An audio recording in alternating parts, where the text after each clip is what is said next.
Hello ভিয়াস, আসসালামু আলাইকুম।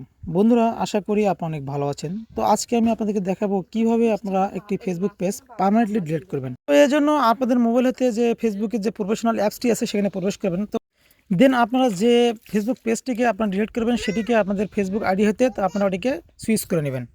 তো সুইচ করার পর আপনার ফেসবুক পেজে যে থ্রি লাইন মেনু আছে সেখানে ক্লিক করে আপনারা জাস্ট একটু স্ক্রল করে নিচের দিকে চলে আসবেন। দেন আপনারা একদম নিচে দেখতে পাচ্ছেন সেটিংস অ্যান্ড প্রাইভেসি, তো এখানে আপনারা ক্লিক করে দেবেন। দেন এখান থেকে আপনারা সেটিংসে ক্লিক করে দেবেন। তো এখানে কিছুক্ষণ সময় নেবে, দেন আমাদের সামনে আরেকটি পেজ চলে আসবে। তো সেখান থেকে জাস্ট একটু স্ক্রল করে আসার পরই আপনি দেখতে পাচ্ছেন অ্যাক্সেস অ্যান্ড কন্ট্রোল, তো সেখানে আপনারা ক্লিক করে দেবেন। এখানে ক্লিক করার সঙ্গে সঙ্গে দেখতে পাচ্ছেন আমাদের সামনে নতুন আরেকটি পেজ শো করছে, ডিঅ্যাক্টিভেশন অ্যান্ড ডিলেশন। তো জাস্ট এখানে আপনারা পাশেই একটি ছোট চিহ্ন দেখতে পাচ্ছেন, এখানে ক্লিক করার সঙ্গে সঙ্গে আমাদের সামনে আরেকটি পেজ শো করাবে। তো এখানে আপনার দুইটি অপশন দেখতে পাচ্ছেন, ডিঅ্যাক্টিভেট পেজ আর নিচে দেখতে পাচ্ছি ডিলিট পেজ। তো আমরা এখানে আমাদের পেজটিকে ডিঅ্যাক্টিভেট করে রাখতে পারি। তো আমরা যেহেতু আমাদের পেজটিকে পার্মানেন্টলি ডিলিট করব, সেক্ষেত্রে আমরা নিচে একটি ছোট সার্কেল দেখতে পাচ্ছি। তো জাস্ট এখানে ক্লিক করে নিচে থেকে আমরা কন্টিনিউ করে দেব। দিন আপনারা দেখতে পাচ্ছেন আমাদের সামনে নতুন আরেকটি পেজ শো করছে। তার মানে আমরা আমাদের পেজটি কেন ডিলিট করব তার একটা রিজন এখানে দিতে হবে। তো এখানে বেশ কয়েকটি রিজন দেখা যাচ্ছে। তো এখান থেকে জাস্ট আমরা একটি রিজন সিলেক্ট করে দিয়ে কন্টিনিউ করলেই আমরা পরবর্তী পেজে চলে যাব। একদম সবার উপরে যে অপশনটি আছে জাস্ট আমি ওইটাকে সিলেক্ট করে নিচে থেকে কন্টিনিউ করে দিলাম। কন্টিনিউ করার সঙ্গে সঙ্গে দেখতে পাচ্ছেন আমাদের সামনে আরেকটি পেজ শো করছে। তো জাস্ট এখানে কোনো কিছু করার দরকার নেই, নিচে আপনারা যে কন্টিনিউ অপশন দেখছেন সেখানে জাস্ট আপনারা কন্টিনিউ করে দেবেন।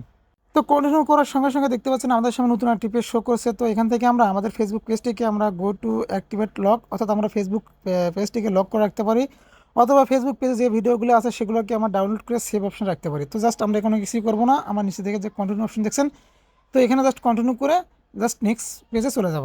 তো বন্ধুরা দেখতে পাচ্ছেন আমাদের সামনে কিন্তু ইন্টার পাসওয়ার্ড, অর্থাৎ আমরা আমাদের ফেসবুক আইডির যে পাসওয়ার্ডটি আছে সেটি কিন্তু এখানে দিতে হবে। অর্থাৎ যে পেজটি আমরা ডিলিট করব সেই পেজের আন্ডারে যে ফেসবুক আইডি আছে সেটির পাসওয়ার্ড এখানে দিতে হবে। তো জাস্ট এখানে পাসওয়ার্ডটি দিয়ে নিচে থেকে আপনারা কন্টিনিউ করে দেবেন।